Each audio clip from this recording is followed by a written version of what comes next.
Hi everyone. I plan to record my second video in a year, but I realized I have to share right now. 6 months have passed, and I'll share what's happening in my life. Actually, it's really cool that I found this opportunity to record in English because I can be more open and maximal myself.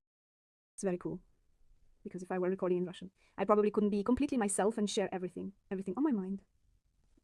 Right. But this way I can really share, and it's just very cool. Very cool. So anyway, almost half it has passed. Yes, my last video was in February, and now it's been 6 months.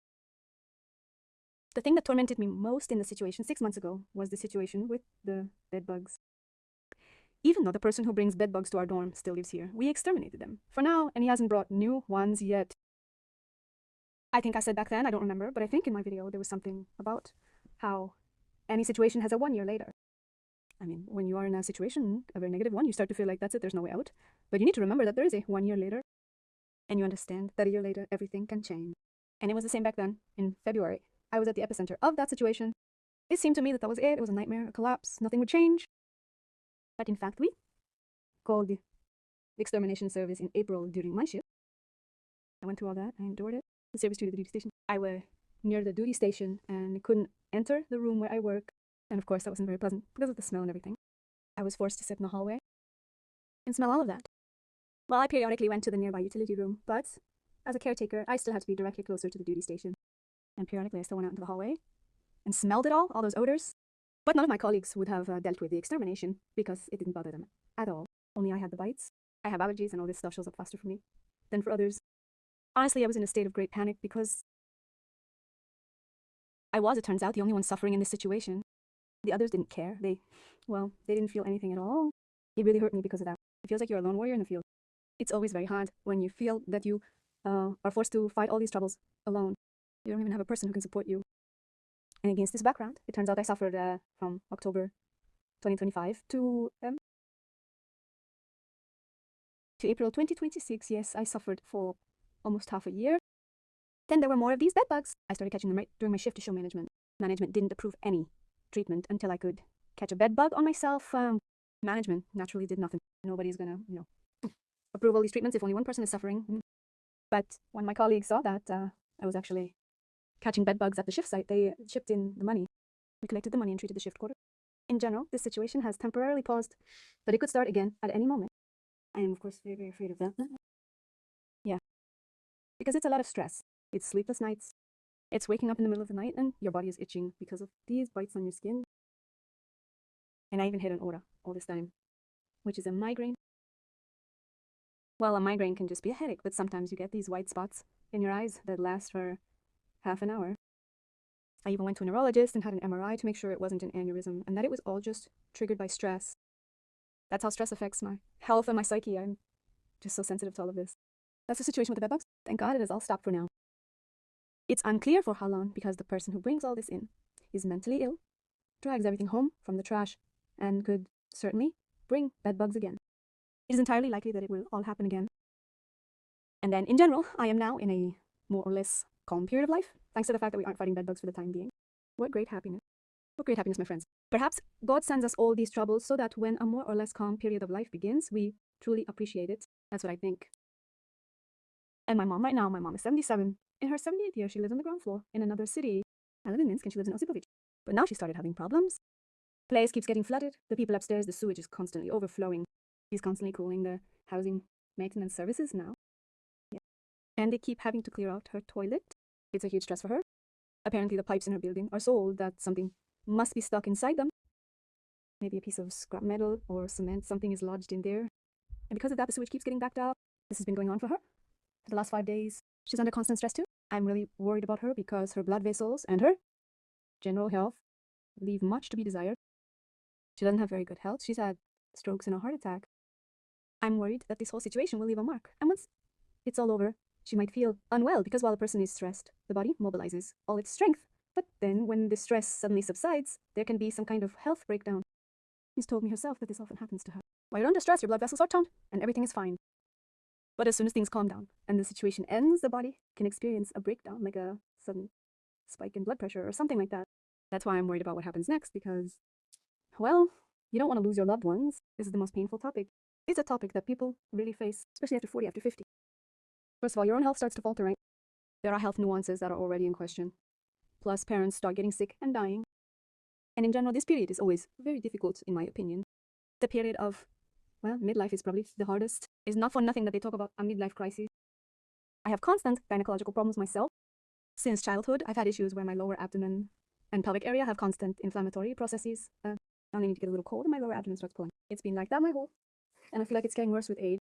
I can really feel that if before I needed to get really frozen for my lower abdomen to start pulling, now it takes just a tiny reason and immediately my lower abdomen hurts. In short, apparently, this is my most sensitive area. For some people, it's the heart or blood vessels, for example. For me, it's the pelvic area, gynecology, and everything related to that. I'm constantly worried about it, constantly getting checked, and periodically end up in the hospital. Yeah, and sometimes, yes, sometimes it's scary. What if all this eventually leads to some kind of cancer? Yes, that's certainly scary. But then again, when I think about it, well, you think about everything in life, right? Including the bad stuff. But, I think, okay, suppose I die at an early age, like I don't make it to 80, even though my lifeline is long. Meaning I live for a while longer, yes. But sometimes these thoughts do come to me, like what if I'm destined to die early from some kind of illness? And I even find some pros in that. The plus is that I won't have to experience my mother's day death. If I go first, then I won't have to cope with the grief of losing her. That's a plus. However you look at it, it's a plus. So that's what it's like regarding my health. At this stage, I'm probably more bothered by some gynecological issues. My lower abdomen is constantly aching. When it's hot outside and you go for a walk, there are fewer issues like that. But when the weather is cool, you go out, and it's that specific cool weather when, how can I put it? It's damp, like after the rain, and there's some kind of spasm or something, and those pulling sensations in the low abdomen are still there. They are periodic. Chronic. Anyway, I'll probably just have to live with it. And I think none of this would be happening if I lived in, say, Thailand or some warm country where it's always warm and you don't get cold. Because, for example, I can even feel cold in the summer if the weather outside is damp. If you go out for a walk, for instance, and it's like 15 degrees Celsius, 59 degrees Fahrenheit after the rain, when there's that dampness, and you have to walk regardless since my job is sedentary. So you go for a walk anyway, wanting to at least get some movement. That's all there is. You come back after a walk like that and your lower abdomen is still aching, and there's no getting away from it. I don't even know them. It would be nice to be born somewhere like Thailand or in Dubai. So yeah, those are my thoughts regarding health. Yeah. Well, in general, what else is there to say? At the moment, there isn't really anything else that I could cover. It was just cool for me to realize that I can just talk about whatever on camera like this. And that nobody, well, none of my close ones will watch it. Just sharing, just being myself, not picking my words. And here's another interesting, observation, also quite important. It happened over these last 6 months. A person from my past wrote to me, someone I used to think about and whom I loved. Yes, I had love for a very long time. Because we met when he was 8, I was 21. And it was such a real love, probably mutual, which is extremely rare to find later in life. Yeah. And, well, I remember this person my whole life. I dedicated my poems and songs to him, and he appeared in my dream. Meaning he was an image wrapped in such tenderness, something like, well, really like a first true love. So there was a person whom I loved through time, through distance, and it didn't matter to me if he was with me or not. I mean, he has a wife there, kids there, we don't talk, but you still carry this love inside you, and it warms you, and he occasionally appears in your dreams, and that also warms you. Yeah, those kinds of dreams. And, well, so this love lives within you, regardless of whether this person is in your life or not. And I actually realize that love is a gift. Meaning, even when you love unrequitedly, when this person hasn't been with you for a long time, but if you have love inside, it really warms you and it motivates you to develop creatively, motivates you to write songs and poems. And all this was going on for a very long time. And these memories warmed my soul for probably 20. I'm not afraid to say that word, yeah? Well, so it turns out we met when I was 21 and now I'm 41. So for 20 years, this love and these memories warmed me. Yeah. And that was the very person with whom I had mutual feelings in my youth. Nothing like that happened again later. After that, either I loved and wasn't loved back, or I was loved and didn't love. Well, there was nothing mutual with anyone else after that. And naturally, that really warmed me. But then this person wrote to me recently, we chatted a little, and it felt like I finally let go. And that's very sad. It's sad, but not because the chatting ended. I mean, of course it had to end. What point would there be in continuing? My hand is shaking. I need to put the phone on a tripod so I can finish telling you. I don't really have any special news, but I'll finish. So, and anyway, when he wrote and we chatted a bit, I realized that I felt as if I let go. And I was very upset because I liked it. I like living like this when you have some kind of love that warns you that you can't meet or talk about with this person. It's unspoken. It's likely unrequited because this person already has a family and children. But now, that's gone. Wait, I need to go close the door. I'll close the door now since I'm sharing my feelings here, right? What if someone overhears? So it turns out that after he wrote, it felt like everything had passed. Like I stopped feeling it, and it's very sad. I lost this feeling that had warmed me for 20 years. Well, it's like everything has become so grey, so boring, so uninteresting. And now I have to get used to the state. That is the state of unrequited love. I had to get used to it too. It took time to understand and realize that that's it. Nothing will happen. That the love is only mine and it only warms me. Yeah, but you get used to it and, well, it seems normal. Like it's actually okay. You can live like that too. You can live even without mutual love because this feeling continues to warm me. But now a kind of emptiness has formed. Nothing is warming me. That feeling is gone. And now I have to get used to the fact that it's over, that this feeling is gone. Maybe it will come back later, I don't know. Or maybe it won't return. And maybe I won't feel anything ever again.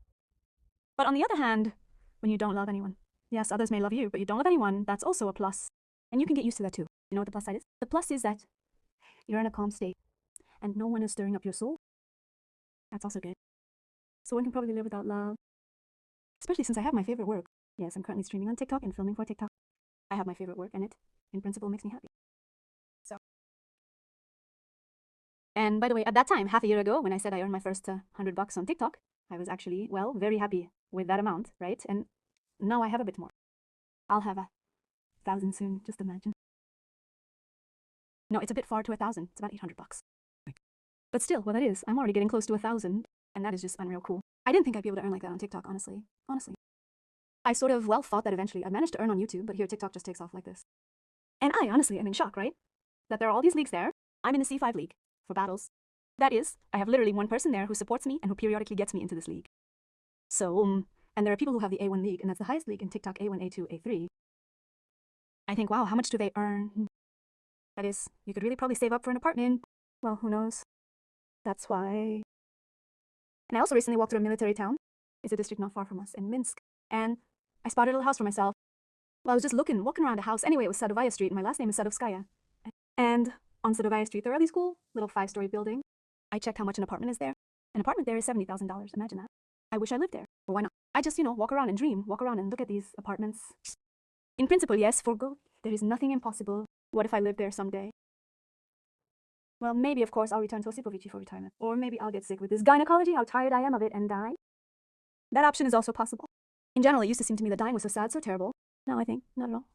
It's probably even cool because in old age, when you're all sick and decrepit, I don't know, it's probably not much fun living like that either. You look at these old people, and sometimes you really think it's terrifying to end up like that. Well, at least in my country, maybe somewhere in America, I don't know, maybe retirees enjoy life, but it seems to me that it's very hard for retirees in our country. It's still easy, let's put it that way. Well, my mom says she's enjoying it right now. She says that, or if it weren't for this sewage system that stresses her out, she says that in principle, she's enjoying life right now. I mean, you don't have to think about having to go to work. The state still pays you some kind of money, enough for food, enough for clothes. I mean, just live and enjoy. Some kind of medical help is available too. There is. A social worker comes to see her. So it's a bit easier for her. She likes her life at 77. I don't know. But sometimes I think it's very hard for an old person to live. But sometimes you even think it's cool for those who died young because it's still hard for old people. I don't know, for some reason that's how it seems to me, sickness and all that. You want to be young and healthy, but in old age, there's no youth, no health, none of that left. So, a person just walked up over there, not far. Oh my god, post stands a woman with a child. Anyway, yes, that's how it is. Overall, that's the news. Probably the biggest news is that we have, for now, I want to note, temporarily, this isn't permanent, but at least temporarily, we defeated the bedbug. I defeated the bedbugs. That's a real blast. It's a blast when you sleep and you don't wake up from bites on your body. It's just great. And I was also surprised that I got a whole 4 likes. Whole 4 likes. That's just amazing. That means someone listened to my English version, someone liked it, and that is just super, super great. So I can keep venting, keep filming, and just be myself. Really not thinking about, how to properly phrase words for the camera. Just be myself. And that's really cool. I decided to try recording this video just now to see how much more relaxed I would feel if I knew that no one would see me from my people who know me at work. And I really feel more uninhibited because, well, who is going to watch a video in English? Who needs that? Yes, there are subtitles, of course, but not many people here know English that well. It's actually great. There's no one like that. So I know that my video will reach an English-speaking audience, and that is the whole point. You can be yourself, you can open up, you can chat, you can, I don't know, cry, you can reflect, you can express everything that's just on your soul, everything in your head. And it's really cool because I thought I'd only be able to do something like this when I retire. But I'm 41 now. Well, I'll be 42 soon. And I can already do this. And it's awesome. and to see that there are some response. Yes, those 4 likes, there were 75 views. I just checked my first English video and it had 4 likes. That means someone liked my thoughts, someone liked how I reason, how I speak. Although in the first video I was still filtering my words because I felt like someone I know might be watching. I was filtering my words. There was still a lot I wanted to say but couldn't. Yeah. But now, whatever is in my head is on my tongue. So it's very cool to allow myself to be so uninhibited. Even if it's just an English-speaking audience for now, it's still really cool. Well, my friends, that's all that has happened in the last 6 months. Today is July 12, 2026. It's been effectively half a year. Now I need to think about what to call this video to make it a bit clickbaity. Well, I guess we'll wrap it up now. Thank you so much to everyone who watches. Thank you so much to everyone who leaves a like and to everyone who writes a comment. Huge thank you for that. Still working as an actor. I'm still living in Minsk in the dormitory. July 2026. Basically, it's been 6 months since that video, and I can say I am much calmer. In that video, I was really worried. Yes, very worried about that situation with the bed. That is temporarily. Calm down. And my joy knows no bounds, honestly. My joy knows no bounds. I'm just allergic, and if I don't wash my hair before bed after walking outside during the day, I wake up in the morning with a runny nose. Well, it's just an allergy. There's nothing you can do. Yeah. Thank you, friends, everyone who watches, and see you later. And yes, I think we will see each other again. Thank you for being here for me, my English-speaking friends. Thank you so much. See you.